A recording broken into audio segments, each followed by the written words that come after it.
जीरावाला चिसो lemon juice वा चिसो कागती पानी आज म हजुरहरूलाई एकदम नयाँ तरिकामा बनाएर देखाउँदैछु। ग्रिटिङ्स एभ्रिवान, युट्युब च्यानल अमर पन्छी फुड वर्ल्डमा हजुरहरूलाई धेरै धेरै स्वागत छ।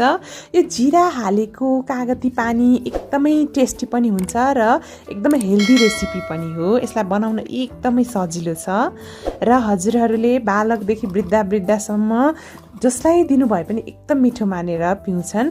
यसको लागि चाहिँ 1 ग्लास बनाउनुको लागि मैले एउटा ठुलो कागती लिँदैछु। पानी 1 ग्लास चाहिन्छ। आइस क्युब 4 देखि 5 वटा लिँदैछु र भुटेको जीराको पाउडर चाहिँ आधा चम्चा लिएँ। चिनी 3 चम्चा जति चाहिन्छ र बिरे नुन चाहिँ 1/4 टेबलस्पुन लिएँ, 1 चुटकी जति।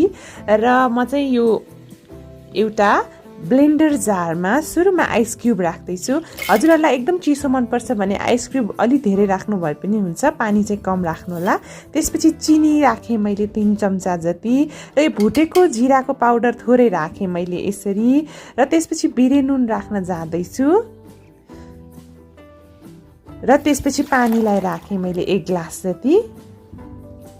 कागतीको जुसलाई राखेँ। कागती हजुरलाई अलि अमिलो मनपर्छ भने 2 वटा नै राख्नु भए पनि हुन्छ।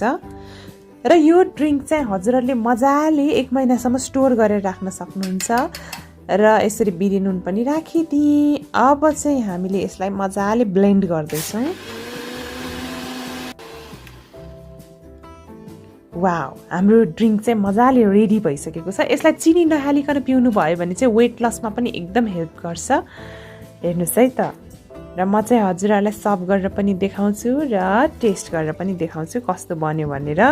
यो ड्रिङ्कलाई चाहिँ यसरी नै हजुरहरूले फ्रिजमा स्टोर गरेर राख्नु भए पनि हुन्छ, यो बिर्को लगाएर। र एकदमै नयाँ तरिकामा तयार भइसकेको छ हाम्रो कागती पानी।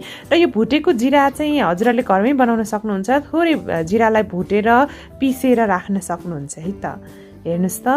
र म अब टेस्ट पनि गर्दैछु है। हजुरहरूले मेरो च्यानल अमर पन्छी फुड वर्ल्डलाई सब्सक्राइब गर्नुभएको छैन भने प्लिज सब्सक्राइब पनि गरिदिनु होला। र आजको भिडियो हजुरहरूलाई कस्तो लाग्यो त? ल म टेस्ट गर्दैछु है त। वाउ, एकदमै टेस्टी लाग्यो मलाई चाहिँ यो ड्रिङ्क चाहिँ। हजुरहरूले पनि पक्कै पनि यो गर्मीमा चिसोसँगले पिउनु होला। पक्कै पनि मनपर्ने छ हजुरहरूलाई नयाँ टेस्टको कागती पानी चाहिँ। र भिडियो मन पर्यो भने भिडियोलाई लाइक, कमेन्ट र सेयर गरिदिनु होला। Thank you so much for watching. Have a nice day. Happy cooking. Bye by.